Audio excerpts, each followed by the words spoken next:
नमस्कार दोस्तों। भारतीय परंपराओं में महिलाओं का स्थान। पहला एपिसोड स्व-पहचान। सेकंड एपिसोड क्यों जरूरी है स्व-पहचान।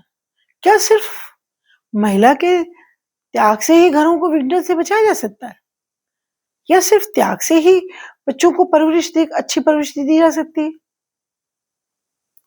या कॉन्फिडेंस से भरी स्वस्थ सोच वाली महिला, सामंजस्य बिठाने वाली महिला, उसके साथ में हम अपने परिवार को या अपनी नई जनरेशन को किस तरीके का मैसेज देना चाहते हैं, क्या सिखाना चाहते हैं। क्योंकि बच्चों को सिखाने से बच्चे इतना नहीं समझते, उनका उतना प्रभाव नहीं पड़ता जितना कि उनके जो घर में आप किस तरीके का आपस में सामंजस्य, परिवार के लोगों के बीच में आपस में, माँ बाप के साथ, मतलब दादी बाबा के साथ में माँ बाप का, और माँ बाप के साथ में बच्चों का कैसा सामंजस्य।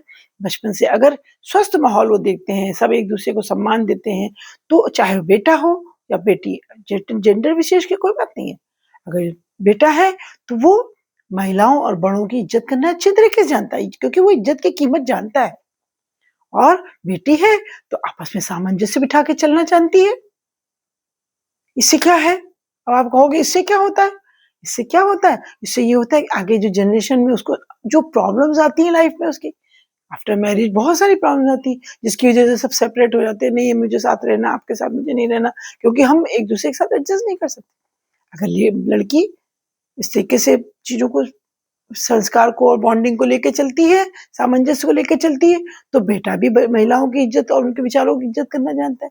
तो उससे क्या है, हम एक स्वस्थ समाज का, स्वस्थ सोच वाले बच्चों का निर्माण, जनरेशन का निर्माण कर रहे हैं। तो अब हमको सोचना है कि हम क्या करना चाहते हैं। सिर्फ त्याग करके एक परिवार को बचाना चाहते हैं, या कॉन्फिडेंस के साथ, अच्छी सोच के साथ स्वस्थ समाज को हम विघटन से बचाना चाहते हैं। क्योंकि विघटन सामने आ रहा है, जगह जगह पर, समय समय पर आप देखने को आपको मिलता है आजकल, है ना। क्योंकि लड़कियां अपनी आइडेंटिटी बनाने में लगी हैं, और वो गलत भी नहीं है, क्योंकि हमारे वेद ग्रंथों में कहीं पर भी ये चीज नहीं लिखी है।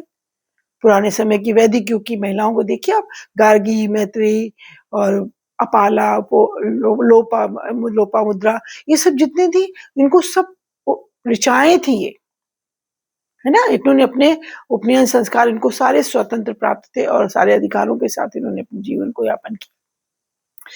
स्वयंवर भी उस समय होते थे, महिलाओं की पसंद की होती थी कि आपको स्व विवाह करना है, आपको अपनी स्व पसंद से। तो आज हम क्यों उसको पीछे हटते हैं, क्यों नहीं उसकी आइडेंटिटी उसको देना चाहते, उसको उस आइडेंटिटी का हमको भी, और उसका हमको फायदा भी है। क्योंकि महिलाओं को पहले आइडेंटिटी नहीं मिली, जिसकी वजह से आज इस लड़कियों में और या न्यू जो आने वाली जनरेशन में इस तरीके की चीजें पैदा हुई कि पहले अपनी आइडेंटिटी बनाओ, फिर आगे कोई काम करो। आप भी शायद, मुझे लगता है, सहमत होंगे। आपके आसपास भी लड़कियां होंगी, आपके आसपास भी बच्चे, बेटे बेटियां हैं। तो इसको हम व्यक्तिगत रूप में ना देख करके पारिवारिक रूप में, व्यवहारिक रूप में, क्योंकि इतिहास में बहुत सारी चीजों की चर्चा होती है, और सिर्फ चर्चा होकर के वो इतिहास के पन्नों में ही दब जाते हैं। अगर हम इसको व्यवहारिक रूप में इम्प्लीमेंट करेंगे तो उसका हमको फायदा भी मिलेगा, और ये चर्चा दूर तक सक्सेस लेकर के जाएगी। और जो हमारे सामने ये विघटन की समस्या, समाज में एक बहुत बड़ी विघटन की समस्या खड़ी हुई है, वो विघटन की समस्या कुछ हद तक हल होते से दिखाई पड़ती है। क्योंकि बच्चे आपस में सामंजस्य करना जानते हैं, उनको पता है कि आगे हमारे सामने इस तरीके की प्रॉब्लम्स आएंगी, तो हमें उसको कैसे सॉल्व करना है। अब हमारे ऊपर है कि हम बच्चों को एक टेंशन से और लड़ाई झगड़े से संबंधित ये भरा हुआ परिवार देना चाहते हैं, या बहुत सुंदर सोच समझ के साथ में। उलझने तो आती हैं, कोई भी ऐसा नहीं है जो उलझने नहीं आती, लेकिन उन उलझनों से पार पा जाना, उन उलझनों से निकल जाना, ये हमारी खूबी होती है ना, ये हमारे गुण है। चाहे वो लड़का हो या लड़की हो, किसी के ऊपर भी, किसी जेंडर विशेष की बात नहीं है। तो आप भी अपने आसपास देखिए, क्या जो, मतलब जब मैं जहां गई, या बहुत जिन लोगों से मुलाकात हुई, उनका ऊपर से तो सब कुछ बहुत अच्छा है, लेकिन तो इस विषय में बात करने पर वो भी सारे के सारे खुल करके इसी तरीके के सारे तथ्य सामने आए। इसलिए ऐसा लगता है कि इस विषय में चर्चा करने की आवश्यकता है।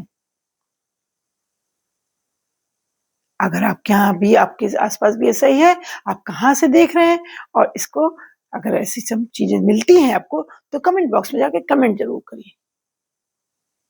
और ये हमें डिसाइड करना है कि हम किस तरीके का समाज बनाना चाहते हैं। महिला को स्व-पहचान, उसकी आइडेंटिटी दे करके हम समाज को स्वस्थ बनाना चाहते हैं, या सिर्फ़ त्याग और दया की मूर्ति बना करके, एक किनारे बैठाल करके, मौन करके एक एक परिवार से बचाना चाहते हैं।